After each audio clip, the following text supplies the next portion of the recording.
Online ਦੇ ਵੱਧਦੇ ਪ੍ਰਭਾਵ ਨੇ ਜਿੱਥੇ ਸਾਡੀ ਜ਼ਿੰਦਗੀ ਨੂੰ ਸੁਖਾਲਾ ਬਣਾਇਆ, ਉੱਥੇ ਹੀ ਕਈ ਤਰ੍ਹਾਂ ਦੇ ਡੀਮੈਰਿਟ ਵੀ ਨੇ। ਔਰਤਾਂ ਨਾਲ ਕਿਸ ਤਰ੍ਹਾਂ ਦੀ ਹਰਾਸਮੈਂਟ ਹੁੰਦੀ ਹੈ ਆਨਲਾਈਨ, ਐਮਸੀਐਮ ਕਾਲਜ ਚੰਡੀਗੜ੍ਹ ਵੱਲੋਂ ਇੱਕ ਸਰਵੇ ਕਰਾਇਆ ਗਿਆ, ਪੁਲਿਸ ਦੇ ਸਾਈਬਰ ਸੈੱਲ ਨਾਲ ਮਿਲ ਕੇ ਸਰਵੇ ਕਰਾਇਆ ਗਿਆ। ਕੀ ਇਹ ਸਰਵੇ ਦੇ ਨਤੀਜੇ ਰਹੇ, ਕਿਉਂ ਲੋੜ ਪੈ ਗਈ, ਗੱਲਬਾਤ ਕਰਾਂਗੇ। ਸਾਡੇ ਨਾਲ ਕਾਲਜ ਦੇ ਪ੍ਰਿੰਸੀਪਲ ਮੈਡਮ ਨਿਸ਼ਾ ਭਾਰਗਵ ਜੀ ਮੈਮ, ਕੀ ਲੋੜ ਪਈ ਸੀਗੀ ਇਹ ਸਰਵੇ ਕਰਵਾਉਣ ਦੀ? ਹਾਂਜੀ, ਇਸ ਤਰ੍ਹਾਂ ਹੈ ਕਿ ਸਾਡਾ ਜਿਹੜਾ ਕਾਲਜ ਹੈ ਇਹ Mehr Chand Mahajan DAV college for women 36 sector ਵਿੱਚ ਹੈ ਔਰ ਜਸਟਿਸ ਮੇਹਰ ਚੰਦ ਮਹਾਜਨ ਦੇ ਨਾਮ ਨਾਲ ਇਹ ਕਾਲਜ ਹੈ ਔਰ ਡੀਏਵੀ ਮੈਨੇਜਿੰਗ ਕਮੇਟੀ ਦੇ ਅੰਡਰ ਇਹ ਕਾਲਜ ਕੰਮ ਕਰ ਰਿਹਾ ਹੈ। ਕਾਲਜ ਵਿੱਚ ਹਰ ਸਾਲ 5000 ਤੋਂ ਵੀ ਜ਼ਿਆਦਾ ਵਿਦਿਆਰਥੀ ਪੜ੍ਹਨ ਲਈ ਆਉਂਦੇ ਹੈ ਔਰ ਨੈਸ਼ਨਲ ਰੈਂਕਿੰਗ ਹੈ, ਬੜਾ ਅੱਛਾ ਸਾਡਾ ਰੈਂਕਡ ਕਾਲਜ ਹੈ ਔਰ ਬਹੁਤ ਸਾਰੀਆਂ ਸਟੇਟਸ 'ਚੋਂ ਬੱਚੇ ਆਉਂਦੇ ਹੈ ਔਰ ਉਹਨਾਂ ਦੀ ਸੇਫਟੀ ਜਿਹੜੀ ਹੈ ਸਾਡਾ ਮੇਨ ਕੰਸਰਨ ਹੈ ਕਿ ਬੱਚਿਆਂ ਦੀ ਸੇਫਟੀ ਬੜੀ ਇੰਪੋਰਟੈਂਟ ਹੈ ਸਾਡੇ ਵਾਸਤੇ। ਔਰ ਅਸੀਂ ਲਾਸਟ ਈਅਰ ਵੀ ਮੈਂ ਤੁਹਾਨੂੰ ਦੱਸਣਾ ਚਾਹੁੰਦੀ ਹਾਂ ਕਿ ਅਸੀਂ ਯੂਟੀ ਪੁਲਿਸ ਦੇ ਨਾਲ ਮਿਲ ਕੇ 1500 ਬੱਚਿਆਂ ਨੂੰ ਸੈਲਫ ਡਿਫੈਂਸ ਟ੍ਰੇਨਿੰਗ ਦਿਲਵਾਈ ਸੀ, ਪੁਲਿਸ ਨੇ ਦਿੱਤੀ ਸੀ ਔਰ ਕਾਲਜ 'ਚ ਆ ਕੇ ਦਿੱਤੀ ਸੀ ਅਲੱਗ-ਅਲੱਗ ਟਾਈਮ ਤੇ। ਪੂਰਾ ਸਾਲ ਉਹ ਟ੍ਰੇਨਿੰਗ ਚੱਲੀ ਹੈ। ਇਹਨਾਂ ਨੇ ਟੀਚਰ ਹੈ ਡਾਕਟਰ ਮੀਨਾਕਸ਼ੀ ਰਾਣਾ, ਇਹਨਾਂ ਨੇ ਕਰਾਈ ਸੀ। ਗਵਰਨਰ ਸਾਹਿਬ ਆਏ ਸੀ, ਉਹਨਾਂ ਨੇ ਐਪਰੀਸ਼ੀਏਟ ਵੀ ਕੀਤਾ ਸੀ ਉਦੋਂ। ਔਰ ਬੱਚਿਆਂ ਦੀ ਸੇਫਟੀ ਕਰਕੇ ਹੀ ਅਸੀਂ ਪ੍ਰੋਜੈਕਟ ਕਰਾਇਆ ਹੈ ਯੂਟੀ ਪੁਲਿਸ ਦੇ ਨਾਲ ਮਿਲ ਕੇ, ਕਿਉਂਕਿ ਇੱਕ ਦੋ ਵਾਰੀ ਇਸ ਤਰ੍ਹਾਂ ਦੇ ਇੰਸੀਡੈਂਟ ਹੋਏ ਕਿ ਸਾਡੇ ਬੱਚੇ ਜਿਹੜੇ ਸੀ ਉਹ ਸਾਈਬਰ ਸਪੇਸ ਦੇ ਵਿੱਚ ਉਹਨਾਂ ਦੀ ਹਰਾਸਮੈਂਟ ਹੋਈ। ਅਸੀਂ ਯੂਟੀ ਸਾਈਬਰ ਸੈੱਲ ਦੇ ਵਿੱਚ ਉਹਨਾਂ ਦੀ ਕੰਪਲੇਂਟ ਕੀਤੀ ਔਰ ਫਿਰ ਅਸੀਂ ਉਹਨਾਂ ਦੇ ਨਾਲ ਗੱਲ ਕੀਤੀ ਕਿ ਅਸੀਂ ਇਸ ਤਰ੍ਹਾਂ ਦਾ ਕੋਈ ਪ੍ਰੋਜੈਕਟ ਕਰਨਾ ਚਾਹੁੰਦੇ ਹਾਂ ਜਿਹਦੇ ਨਾਲ ਕਿ ਸਾਡੇ ਬੱਚਿਆਂ ਦੀ ਸੇਫਟੀ ਇਨਸ਼ੋਰ ਹੋ ਸਕੇ। ਔਰ ਫਿਰ ਉਹਨਾਂ ਨੇ ਕਿਹਾ ਕਿ ਤੁਸੀਂ ਆਪਣੇ ਟੀਚਰਸ ਨੂੰ ਅਗਰ ਇਹ ਕੰਮ ਦਿਓਗੇ ਤਾਂ ਫਿਰ ਉਹ ਅਸੀਂ ਕਰ ਸਕਦੇ ਹਾਂ।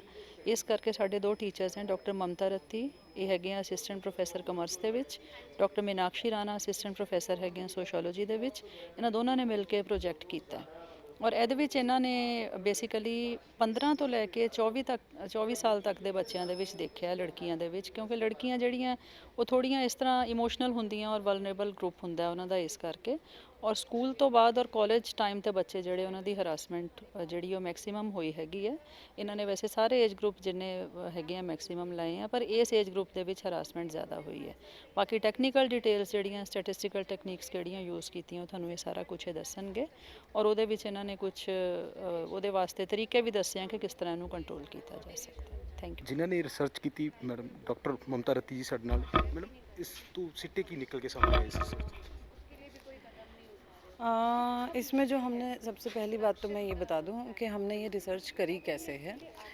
स्नोबॉल टेक्निक एक होती है। सबसे पहले तो हमने पूरा रिसर्च अपना रिव्यू किया कि बाहर की जितने भी डेवलप्ड कंट्रीज़ है वहाँ पे एग्जैक्टली क्योंकि इंटरनेट का सबसे ज़्यादा यूसेज होता है तो ऑब्वियसली पहले हम उन्हीं को ही रेफ़र करते हैं। तो जब वो चेक किया तो इतना सा पता चल गया हमें कि हमें किस डायरेक्शन में आगे बढ़ना है, उनकी खुद की फाइंडिंग्स क्या है। उसके थ्रू हमने कुछ स्टैंडर्डाइज क्वेश्चनर लेके और स्नोबॉल टेक्निक के थ्रू एक क्वेश्चनर फ्रेम आउट करके और हमने सोशल मीडिया के थ्रू जो 15 to 64 ईयर्स की लेडीज़ विमेन का ग्रुप है उनके अंदर वो सर्कुलेट कर दिया, ठीक है। और चंडीगढ़ साइबर सेल और एमसीएम डीएवी कॉलेज इन्होंने दोनों ने ही मिलके हमें ये प्रोजेक्ट करने का गाइडलाइंस दी थी। तो जब ये सर्कुलेशन में गया उसके तकरीबन 2-2.5-3 महीने के अंदर अंदर हमारे पास 767 रिस्पोंडेंट के रिस्पॉन्सेस आ गए थे। फाइन। तो जब ये रिस्पॉन्सेस आए तब हमने जो चेक किया, जो मेजर चीज़ें निकल के आई बाहर, वो थी कि सबसे पहले तो 235 ऐसे लोग थे, लेडीज़ थी, जिन्होंने ये रिपोर्ट किया कि हाँ हमारे साथ सोशल हरासमेंट हुई है।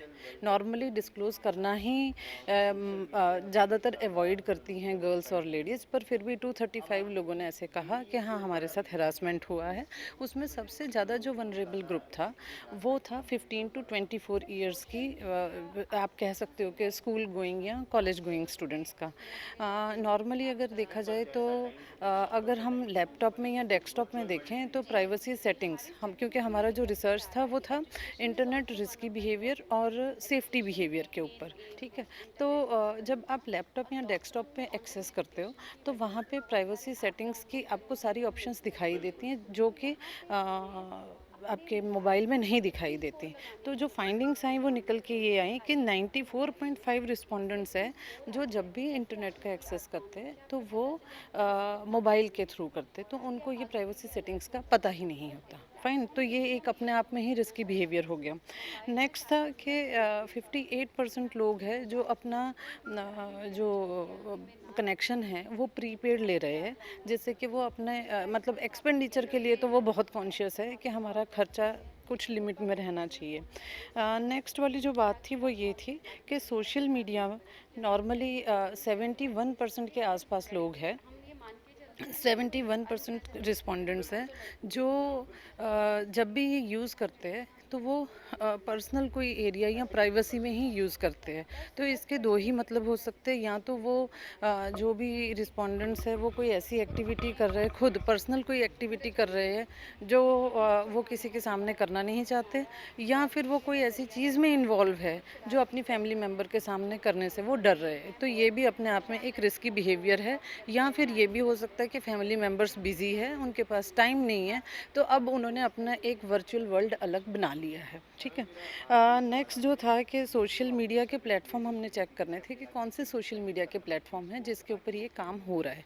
तो उसमें आया कि इंस्टाग्राम पे सबसे ज़्यादा, जब हमने ये क्वेश्चनर में डाला कि इंस्टाग्राम, फेसबुक, व्हाट्सएप, तो सबसे ज़्यादा जो इंसिडेंसेस हो रहे हैं वो आपके इंस्टाग्राम पे हो रहे हैं। तकरीबन 70% रिस्पोंडेंट्स है जिनके साथ साइबर हरासमेंट के एक्सपीरियंस जो है, बैड एक्सपीरियंसेस है, वो इंस्टाग्राम पे हुए हैं, और फेसबुक, व्हाट्सएप और ट्विटर इसके पीछे पीछे है।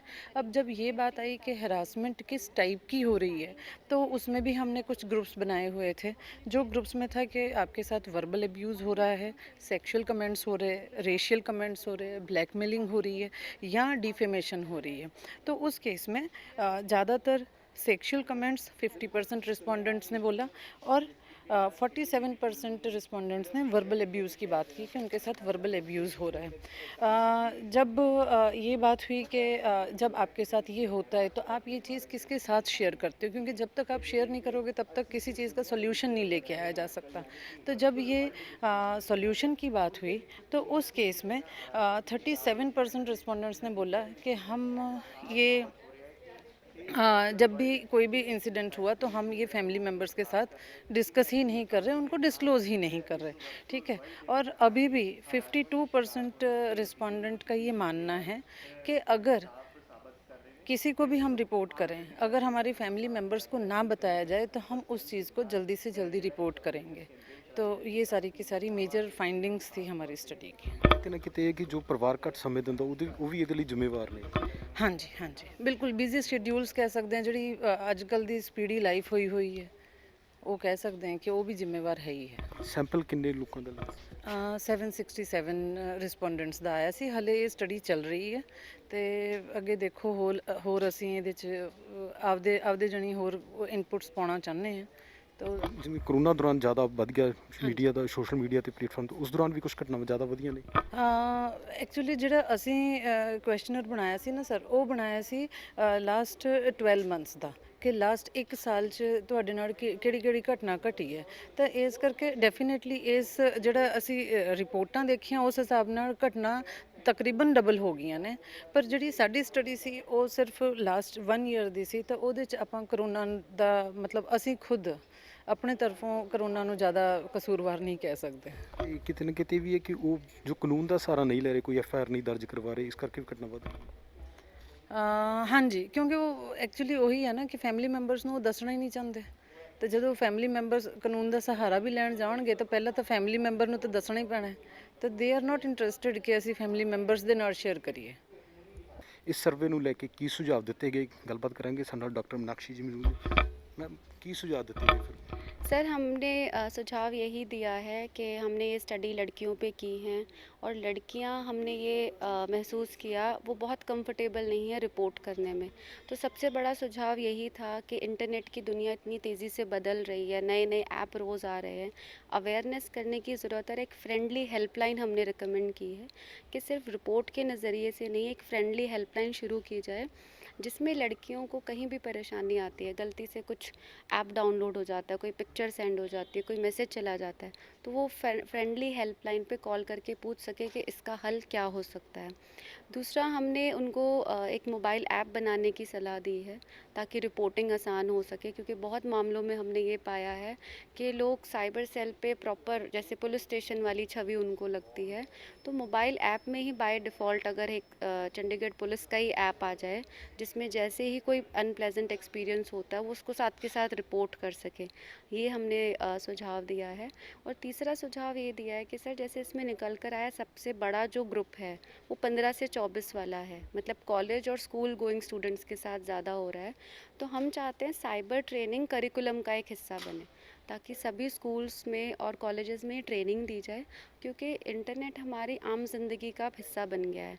तो जिस तरीके से हम दूसरी पढ़ाई, योगा की पढ़ाई कराते हैं, शारीरिक अभ्यास की पढ़ाई कराते हैं, फिज़िकल फिटनेस, एक्सरसाइज, तो साइबर ट्रेनिंग भी अब एक महत्वपूर्ण इसका पार्ट बन जाना चाहिए। ये हमने उनको रिकमेंडेशन दी है। और साइबर सेल से, चंडीगढ़ पुलिस से हमें आश्वासन मिला है, दे आर वेरी, हमको बहुत अच्छे से वो सपोर्ट कर रहे हैं कि वो इस दिशा में बहुत जल्द काम करेंगे। वो अपनी फेसबुक को बहुत जल्दी यूज़र फ्रेंडली बनाना जा रहे हैं और हमारे कॉलेज की ही 50 बच्चों की टीम उनके साथ काम करने वाली है, जो उनके ई साथी के प्लेटफॉर्म को और दूसरे जो उनके सोशल मीडिया के प्लेटफॉर्म है उनको किस तरीके से और बेहतर बनाया जा सके, ताकि अगर कोई इस तरीके का इंसिडेंस होता भी है तो उसकी ज़्यादा से ज़्यादा रिपोर्टिंग हो और इस तरीके के इंसिडेंट्स ना हो उसके लिए बच्चों में अवेयरनेस भी की जा सके। शुक्रिया। धन्यवाद। ਸੋ ਐਮਸੀਐਮ ਕਾਲਜ ਵੱਲੋਂ ਜੋ ਸਰਵੇ ਕੀਤਾ ਗਿਆ ਉਹਦੇ ਸਿੱਟੇ ਆ ਜੋ ਉਹ ਕਈ ਤਰ੍ਹਾਂ ਦੇ ਸਿੱਟੇ ਸਾਹਮਣੇ ਆਉਂਦੇ ਨੇ। ਕੁੜੀਆਂ ਨੂੰ ਕਿਤੇ ਨਾ ਕਿਤੇ ਜੋ ਪਰਿਵਾਰ ਵੱਲੋਂ ਘੱਟ ਸਮੇਂ ਦਿੱਤਾ ਗਿਆ ਉਹ ਵੀ ਇਹਦੇ ਲਈ ਜ਼ਿੰਮੇਵਾਰ ਆ। ਪਰਿਵਾਰ ਵੱਲੋਂ ਪਰਿਵਾਰਿਕ ਆਪਣੇ ਸਮਾਜਿਕ ਰਿਸ਼ਤਿਆਂ ਦੀ ਦੁਹਾਈ ਦੇਣਾ ਵੀ ਇਹਦੇ ਲਈ ਜ਼ਿੰਮੇਵਾਰ ਆ। ਕੁੜੀਆਂ ਰਿਪੋਰਟ ਨਹੀਂ ਕਰਦੀਆਂ, ਪਰ ਹੁਣ ਇਹਨਾਂ ਵੱਲੋਂ ਕੁਝ ਸੁਝਾਅ ਵੀ ਦਿੱਤੇ ਗਏ ਆ। ਐਪ ਬਣਾਈ ਜਾ ਰਹੀ ਹੈ, ਇੱਕ ਹੈਲਪਲਾਈਨ ਨੰਬਰ ਜਾਰੀ ਕਰਨ ਦੀ ਵੀ ਸੁਝਾਅ ਦਿੱਤੀ ਹੈ ਤਾਂ ਜੋ ਕੁੜੀਆਂ ਨਾਲ ਕਿਸੇ ਤਰ੍ਹਾਂ ਦੀ ਵੀ ਜੋ ਹਰਾਸਮੈਂਟ ਹੁੰਦੀ ਆ ਉਹਨੂੰ ਲੈ ਕੇ ਆਪਣੀ ਕੰਪਲੇਂਟ ਕਰ ਸਕਣ। ਚੰਡੀਗੜ੍ਹ ਤੋਂ ਕੈਮਰਾ ਪਰਸਨ ਕਾਸ਼ਦੀਪ ਦੇ ਨਾਲ ਰਵੀ ਜੱਖੂ।